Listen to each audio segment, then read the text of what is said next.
I love leg day. All the muscle definition just goes away. You just got big old tree trunks for legs.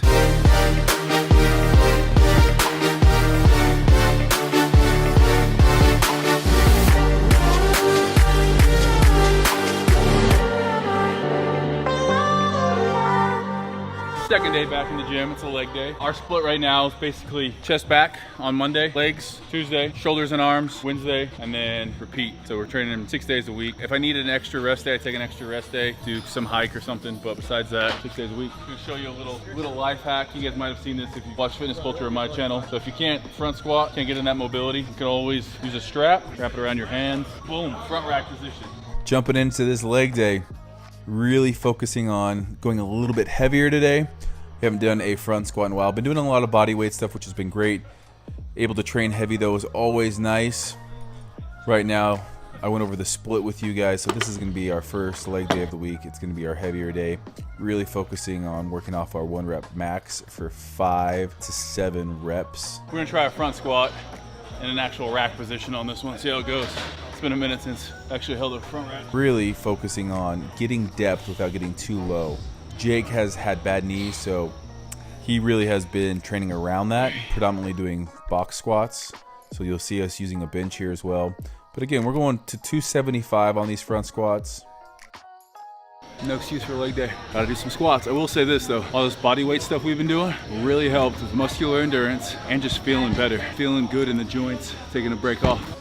You can see Jake utilizing the box squat here. Nice and slow, touch and go. Not bouncing off of the bench, but touching and coming back up. I'm using it more to just get depth.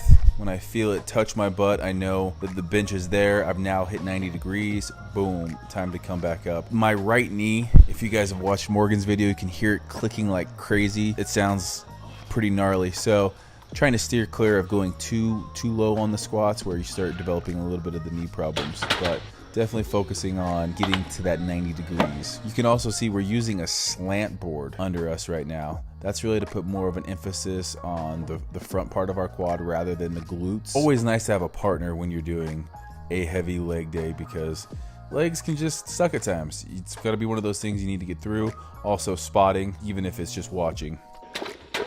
Uh-oh, Parker, we're getting leaner. That cut's starting. We're gonna have to put some new holes in the belt.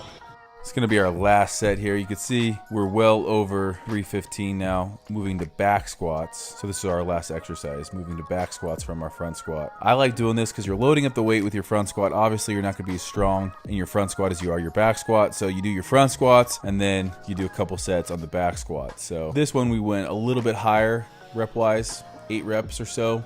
Again, Jake's utilizing that bench to know how much depth he's gotten. I like doing a little bit of front squats and back squats. The program might call for 5 sets of front squats, and I'll do 3 sets of front squats and 2 sets of back squats. That's what we did today. Don't always do that, but it just feels good to train heavy again. All right, next up, we are going to our reverse lunge. Reverse lunge here, you can just see using a weight that we can still do 6 to 8 reps on our heavier day. And this is a reverse lunge. You can see we're taking a step back. That's really the only difference between a reverse lunge and obviously your standard lunge. You can either alternate each leg or you can just continue one after the other and do the same side before switching. All right, from our lunges, we then went into a RDL. RDL, Romanian deadlift. You can see here, this is a great developer for hamstrings. Really, we're focusing on pushing those glutes back, keeping that bar nice and tight, and building big old hamstrings. I always use straps on these. I don't want my grip to fail before my hamstrings do. Definitely always strap up. And you can see I'm really trying not to lower round that back at the bottom. So I might be stopping just short of the bar touching the ground, but you can see my lower back. When it rounds, it's not a good thing. So we're supersetting this with Romanian deadlifts and a reverse lunge here. So we're working quads and hamstrings and glute. Next up, we're on to leg press. Now this is going to be part of a giant set that we do. Our leg press here, pretty narrow stance here. I typically would go a little bit wider, but using more narrow of a stance is going to really emphasize more of that front quad, in my opinion. If we went a little bit wider, it's really going to be focusing more on that inner quad. So I guess the narrow stance really is going to be more outer quad, and then how high or low you put your feet on the plate is going to determine, you know, more of the front part of the quad or more glute in it. Obviously, we're adding in our leg curls and leg extensions in this.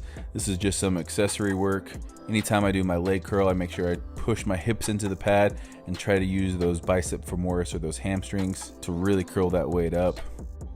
So on the leg press, we are using a little bit more narrow of a stance. This is going to be targeting more of that outer quad just slightly. You know, if we wanted to use a wider stance, it's going to be a little bit more of that inner quad.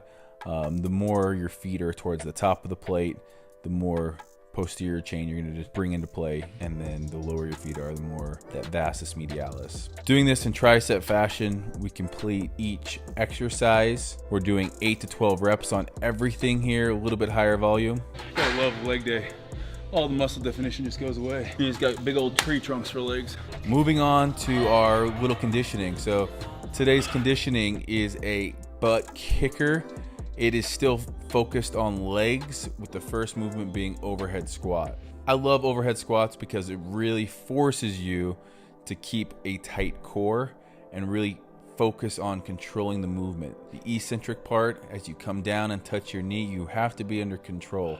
If it's on your back, it's a little bit easier to kind of just bounce up and down, but when you have to have a tight core, it's really important, or when you have that weight over your head, it's really important you keep a tight core.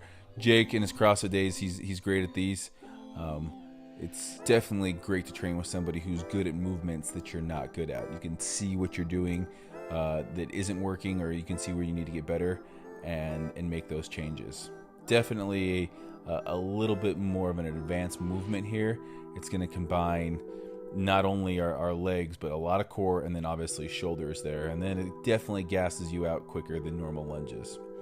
From there, we're going straight into a 400-meter run. It's called you go, I go cardio. I do something, Jake does it. He comes back, do the same thing, switch to exercise. After our run, we jump on the bike. We got 20 cals here. 20 cals is really just about how hard you can push, how much pain you can handle in a short period of time. Shouldn't take more than about 40 seconds. I think this first one I do 35. Jake does it sub 30. So this cardio I love. And our last movement as part of our little circuit here is our GHD sit-up. This is a great one for the abs because you're stretching so far down and coming so far up. That is our first set done. We do it all over again.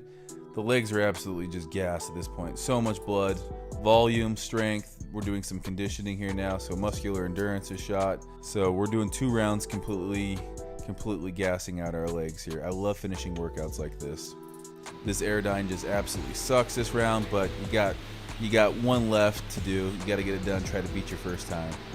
Those of you guys out there watching, let's see how many cals you can do on the Airdyne, all out, 14 seconds. Jake did 20, I hit 27 seconds for 20 cals. Finishing off with a GHD sit-up, making sure that you touch the ground. I wasn't doing that on my first couple reps. You need to make sure you stretch and get your hands back up. I really like to focus on flexing my quads to start the movement. You can see Jake just being explosive here. On to the mobility aspect of things. Working out the legs, it's super important. As soon as you get done with the leg workout, I would say to work, foam roll it, stretch it out, get some of that lactic acid flushed out. All right, guys, that's it from our first real leg day session back in the gym. It's gonna be one of those, when you try this, it's going to hurt, especially those last rounds on that little circuit. Those overhead squats, plus the run, the Airdyne, working some legs and abs in there, just increasing your work capacity, increase your ability to get done with something, have lactic acid build up and continue to move on. But you know, you're gonna flush it out during the run. So it really is one of those things that's gonna be a mental check. Like, you don't think you can go on, you're gonna quit. But if you think you can, you'll be able to do it. So let me know how this one goes. You guys go check out more of these workouts at Fitness Culture, and let me know in the box below what you guys wanna see. I'm gonna go feed my legs. I get some food I gotta go eat.